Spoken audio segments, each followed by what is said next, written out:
हरे कृष्णा, राधे राधे। हम सभी साधक वैदेही की आत्मकथा श्रवण कर रहे हैं। भाग 172 गतांग से आगे। मैं वैदेही पुत्री सीता, मुझे अश्वमेध यज्ञ में ऋषि अगस्त्य का और गुरु वशिष्ठ का निमंत्रण आया है। पुत्री, मुझे अयोध्या जाना होगा। एक दिन आ गए थे महर्षि मेरी कुटिया में। मैं अनाज पीस रही थी। जैसे ही मैंने सुना, महर्षि की वाणी में उठकर खड़ी हो गई। आप जाइए महर्षि, मैंने प्रणाम करते हुए महर्षि से कहा। वो कुछ कहना चाहते थे पर कुछ कहा नहीं। कुशलव, रामायण का अभ्यास बनाए रखना। समय आ रहा है तुम्हारा वत्स। कुशलव ने चरणों में प्रणाम किया। मेरे पुत्रों को आशीर्वाद देकर महर्षि चले गए थे अयोध्या। मैं सोचती रही, कैसे होंगे मेरे श्री राम। क्या मेरी उन्हें तनिक भी याद नहीं आती। मेरे नेत्रों से अश्रु बह चले थे। आज 2 दिन बाद अयोध्या से महर्षि वाल्मीकि लौटे हैं। उस समय मैं आश्रम में ही थी। अपने पुत्रों के साथ वो शस्त्राभ्यास कर रहे थे। फिर रामायण का गान भी उन्हें करना था। मैं इसलिए उनके साथ आज आश्रम आ गई थी। मैंने देखा रघुकुल का रथ महर्षि को छोड़ने आया है। मैंने अपने मुंह को छुपा लिया ताकि वह अयोध्यावासी मुझे ना पहचान लें। जब वह रथ गया वहां से, तब मैं उठी और महर्षि को मैंने प्रणाम किया। पुत्री सीता, अश्वमेध यज्ञ प्रारंभ हो चुका है। फिर स्नान आदि से शुद्ध होकर संध्या किया। उसके बाद उन्होंने मुझे जो बताया, पुत्री, मैंने गुरु वशिष्ठ से चर्चा की। पता नहीं महर्षि, राजा राम किसी का कोई तर्क सुनने को तैयार नहीं है। उन्हें प्रजावत्सल के रूप में जाना जाए। अब वो यही चाहते हैं। राजा के आदर्श का पालन करना ही राम ने अपना लक्ष्य बना रखा है। गुरु वशिष्ठ ने मुझसे इतना ही कहा तो फिर धर्म पत्नी के बिना यज्ञ, मैं सब जानता था कि स्वर्ण सीता बना ली है राम ने। फिर भी मैं सुनना चाहता था। हाँ महर्षि, मुझसे ही पूछा था राजा राम ने कि फिर विकल्प क्या है यज्ञ में पत्नी का। तब मैंने कहा था दूसरा विवाह, पर राजा राम ऐसे नहीं हैं। वो सीता के अलावा किसी को अपनी पत्नी स्वीकार नहीं करेंगे। तब मुझे ही कहना पड़ा, हे राम, स्वर्ण की सीता बनाओ और अपने दाहिने भाग में उसे रखो। ये विकल्प राजा राम को प्रिय लगा। बड़े बड़े कलाकार बुलाए गए, स्वर्ण की प्रतिमा बनाने वाले, पर उनमें से एक को चुना गया। मैं सुन रही थी, महर्षि मुझे बता रहे थे।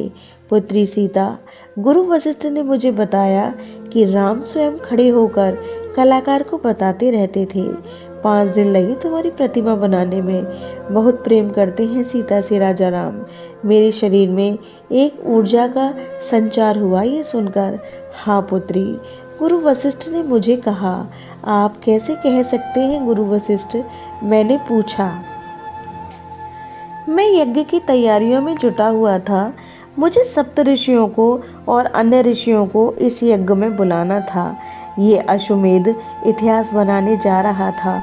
मुझे उत्साह था, इसलिए मैं बिना आज्ञा लिए ही उस कक्ष में चला गया जहाँ सीता की प्रतिमा बनाई जा रही थी और राजा राम स्वयं कलाकार को निर्देश दे रहे थे। नहीं, उनके कपोल ऐसे नहीं हैं।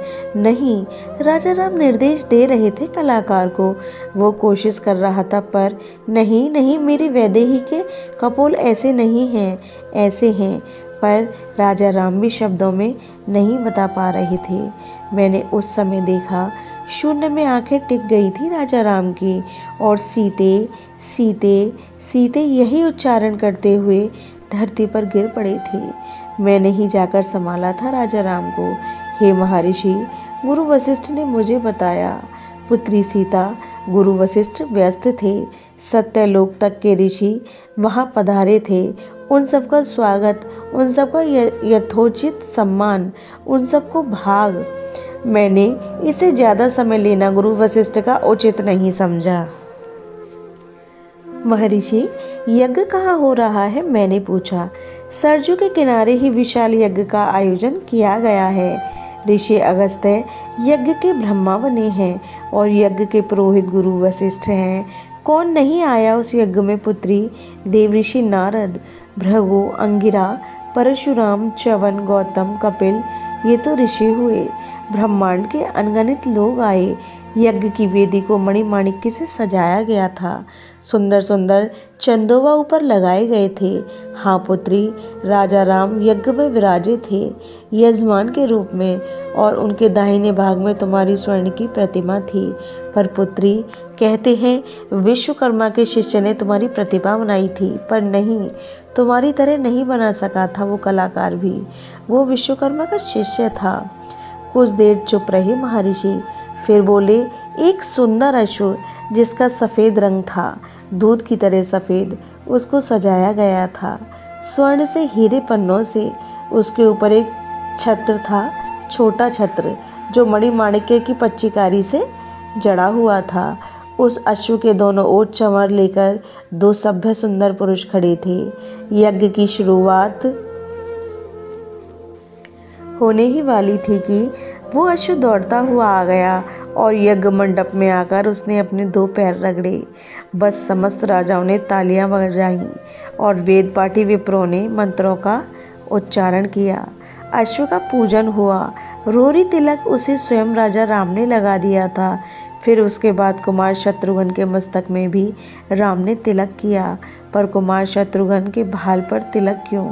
मैंने महर्षि से जिज्ञासावश पूछ लिया था, क्योंकि अब अश्व निकलेगा और उस अश्व के साथ होंगे कुमार शत्रुघ्न। पुत्री, उस अश्व के मस्तक पर स्वर्ण की एक पट्टिका भी है, जिसमें लिखा है, यह अश्व विजय के लिए निकला है। जो अपने को वीर मानने का गर्व रखते हो, वो ही इसे पकड़ें और युद्ध के लिए तैयार रहें। जहाँ से ये अश्व जाएगा, वह भूमि अयोध्या नरेश की मानी जाएगी। सावधान, अश्व पकड़ने वाले का अहंकार चूर करके अश्व को फिर प्राप्त किया जाएगा। मैं उठ गई थी।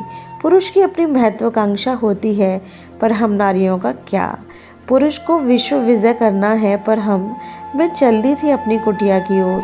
संध्या का समय हो रहा था, पर मेरे कदम रुक गए थे चलते चलते।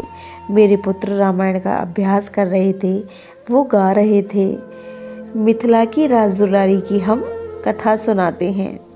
यह प्रसंग अब यहीं विश्राम लेता है। हरे कृष्णा, राधे राधे।